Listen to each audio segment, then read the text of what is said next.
Namaskar. All dignitaries present here.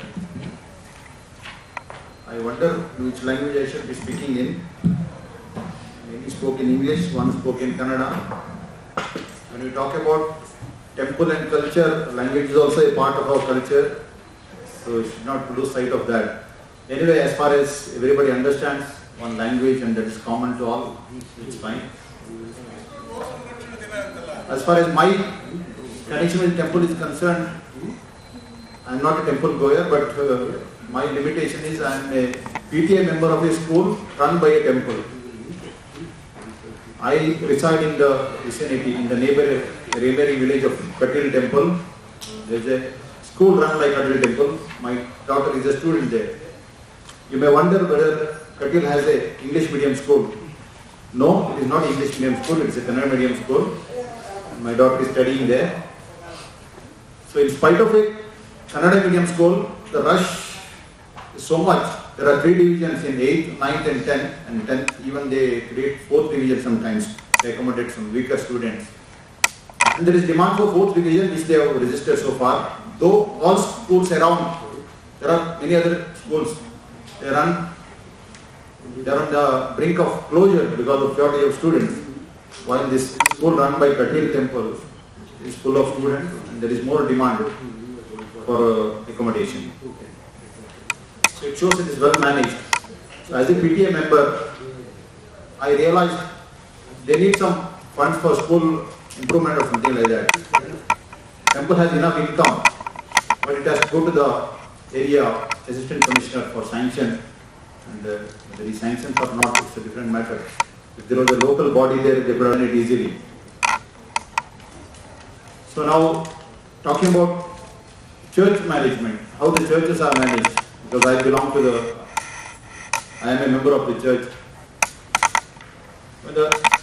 When you demand about decontrol, control should be removed from the temples by the government, whereas I am here to demand churches should be controlled by the government. Why I am saying this is because there is absolutely no control. Who controls the churches? You may wonder it is controlled from across the border. Those who don't have absolute respect for Indian Constitution, they have contempt for Indian Constitution. Basic structure of Indian Constitution is democracy.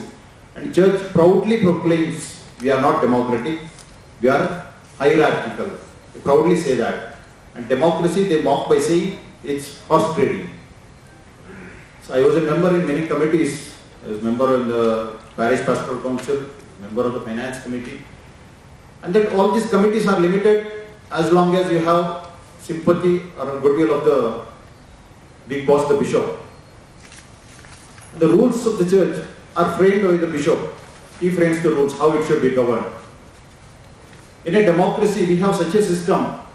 Even the worst despot in the world do not have these powers. The 3 powers mainly we know. One is legislation, second is executive, third is judiciary. No dictator has all these 3 powers, but a bishop has. He makes the rules and he is the executive and he gives judgment. If you have any complaint, you have to complain to the bishop. He delivers a judgment that is final. You can't have any appeal over that. If at all you have to appeal, you have to appeal to the Roman Pontiff, the Pope. Whether he replies or no, I don't know. So far we have never received any reply. So that is ultimate. Now what about the funds? The property of the church is not a small matter. There may be 2% in India. Population of Christianity is 2% we say. But the property belonging to the church is so huge. In this city of Bengaluru, 30% of the urban land belongs to the church, 30% belongs to the defense forces, rest 40% is the general public. So this is the amount of property that church has. And this is the case in all the cities. In Mangalore it could be much more because the main area of Mangalore, the Maidans together belong to the church, the small plots are belong to others. And this property is managed by the bishop and the priest concerned. If it is a church property, there is a padre, priest who is appointed by the bishop. He handles the affairs. There is a committee for namesake. I said there is pastoral committee, there is a finance committee. to get, and it is elected.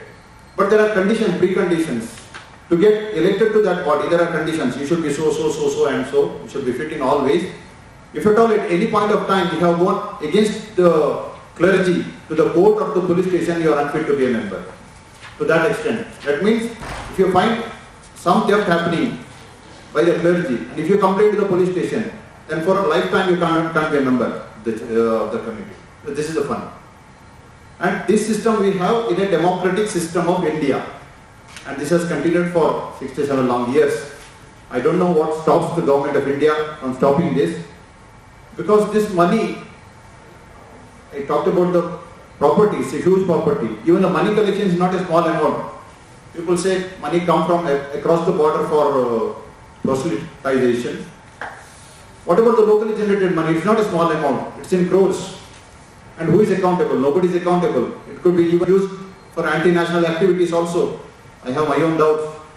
How to stop this? The only way is the church should be brought under government control so that at least we have someone to complain. Other day we had a case in Bangalore, one of the churches.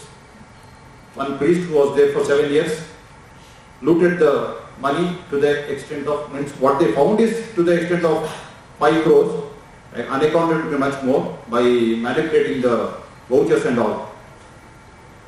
It is proved on record. Church made a committee which said yes, misappropriation taken place, and bishop is also a part of that. So we thought of filing a police complaint because it's a case of theft and misappropriation and forgery, everything.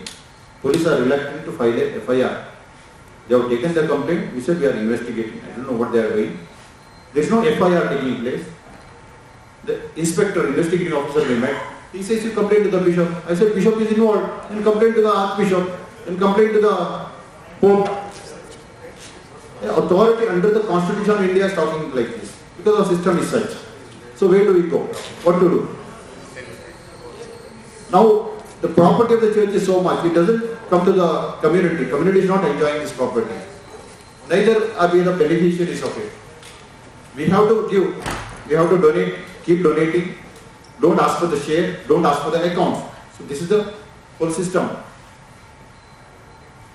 So this conference of yours today, take note of this.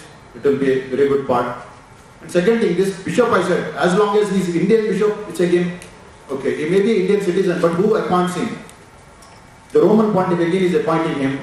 The bishop is appointed by Pope. He appoints the priest. And in turn, before the government of India, see the fun, before government of India, they are the representative of Christians. All bishops of India get together, make a forum called Catholic Conference Bishops Conference of India, and they say they are the representatives of Indian Christians.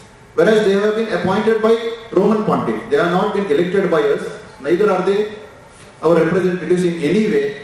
But before the government of India, they say they are the representative, and government listens to it. When it comes to, unfortunately, we don't have a uniform civil code in this country. Every community has its own laws.